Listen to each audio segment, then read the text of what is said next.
Another blistering hot day here in Denver, Colorado. And I know in our last video I talked about the benefits of taking prolonged recovery from your training. In other words, actual time off from running, both for the physical reasons, but also for the psychological reasons.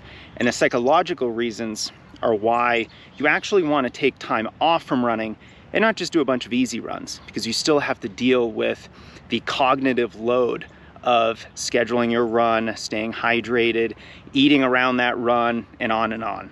So if anyone is curious about why we're taking complete rest from running, that's the reason. Now, after this prolonged recovery, it can often be a little bit difficult to get back into the groove of things, but don't worry about losing any fitness.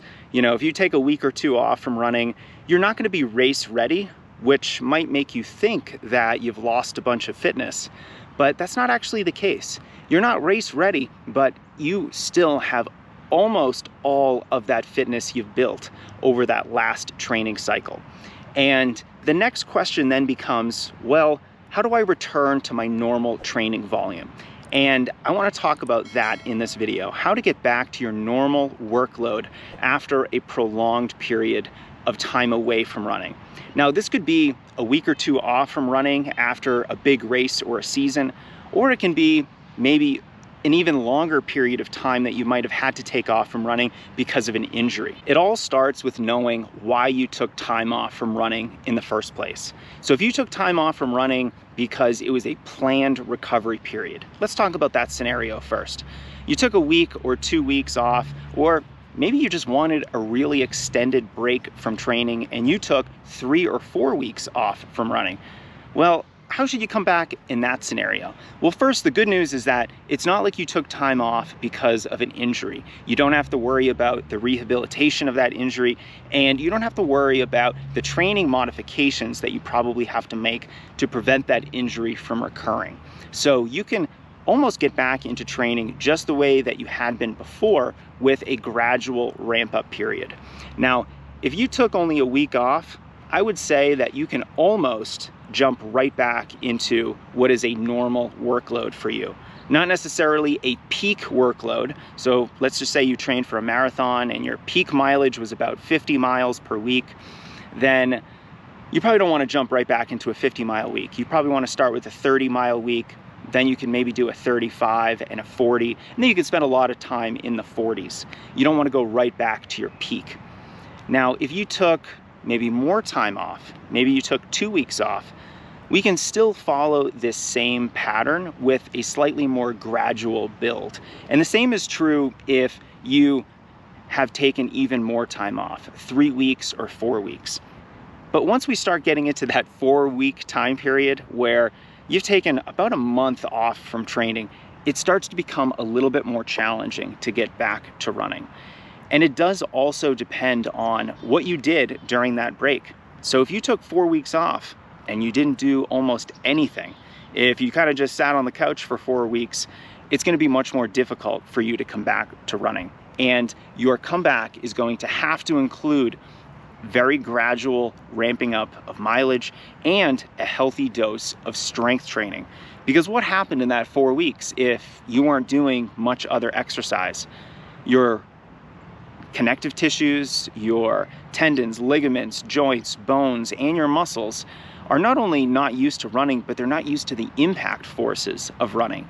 And so you will have lost much more of your ability to withstand those impact forces than you've lost your aerobic fitness. So your aerobic fitness is not going to decline nearly as much as your structural integrity to withstand all of that impact that naturally just comes from running. So you have to really be careful with that ramp up period and make sure you're doing some strength training to counteract that decline in structural fitness. Now, if you were an injured athlete and you had to take a couple weeks off because of an injury, it's going to be much more important for you to have focused on your rehabilitation during that time off. And ideally, you'd also have done some other types of cross training, like strength training, like aerobic cross training, like cycling or pool running, for two main reasons. Number one, you do want to maintain your aerobic fitness. And so something like cycling or pool running is really going to help take the place of the aerobic gains you're going to get from running. And the strength training is going to take the place of the impact, the load that you're experiencing when you're running. And so you can use those two types of cross training to almost maintain your running fitness while you're injured, and then you layer on the rehabilitation work on top of that. So when you do come back, when you're healthy, when you're ready to start running again, you can start that gradual ramp up period. And really what we're talking about here is a reverse taper. We are doing the opposite of what we would do at the end of a training cycle. So a lot of runners are familiar with a taper. It's what happens at the end of a training plan. You'll see that the mileage decreases somewhat dramatically sometimes, and the intensity mostly is maintained. And a reverse taper is the opposite. Instead of having your mileage decrease, we're gonna have your mileage increase. And so we're kind of getting back into training rather than winding down from training. Now, no matter what, if you've taken some time off from running because you just wanted to, because you're on vacation, because you're injured, no matter what the reason is, there's a couple things to prioritize as you are building that mileage, as you are doing some complementary strength training to make sure your connective tissues and your muscles are strong and able to withstand the stress of running. There's a couple things to prioritize. Number one, I would prioritize consistency. Do something almost every day, even if that is a very short run in a very easy strength training session. What we want to do here is get your body back into the groove of training regularly, even if the volume, the intensity, and the total workload of what you're doing is dramatically less. That's okay. We can still do that.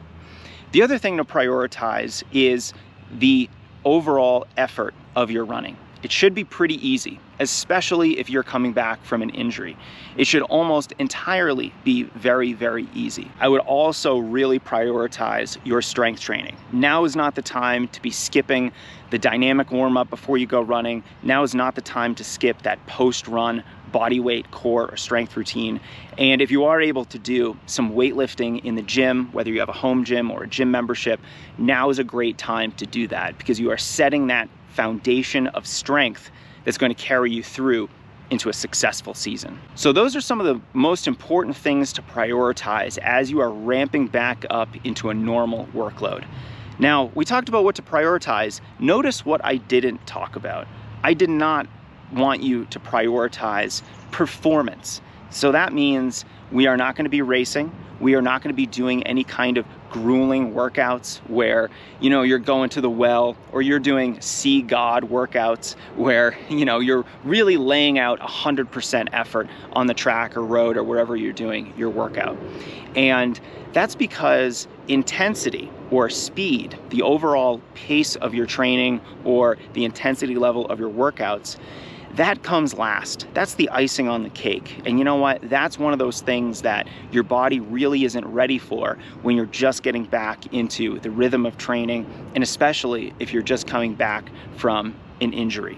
So don't worry about how fast or slow your easy runs are. Just make sure that they are truly easy, they feel good, and you can be consistent with strength training. And then after you've had a week or two of consistent running, you're doing your strength work, you're feeling good, then you can start adding in strides, then you can start adding in an easy workout, and then you can start adding in a long run. And that's another thing I'm not really prioritizing at this stage. For the first couple weeks, our long run is not going to be very substantial, and we don't need to prioritize the overall length of our longest run. It's just consistency. Sure, you can have one run a week that is your long run. It might be 1, 2, 3 miles longer than your other shorter, easy runs, but we're certainly not doing 15+ mile, you know, marathon training type of long runs.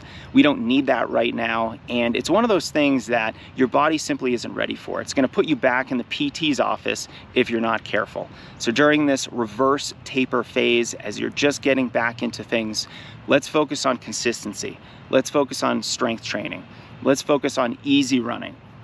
The overall volume, the long runs, and the intensity of your training can come later. If you need help planning your season, we have a free worksheet that you can download. There's a link under this video, and I believe there's a link somewhere on the video as well here, that will show you how to plan your season, the length of the season, what tune-up races are ideal for whatever goal race that you're planning, and when in your season those those tune-up races should happen. And we have a lot more guidance in our season planner worksheet. So go ahead and download that. I hope it's helpful for you.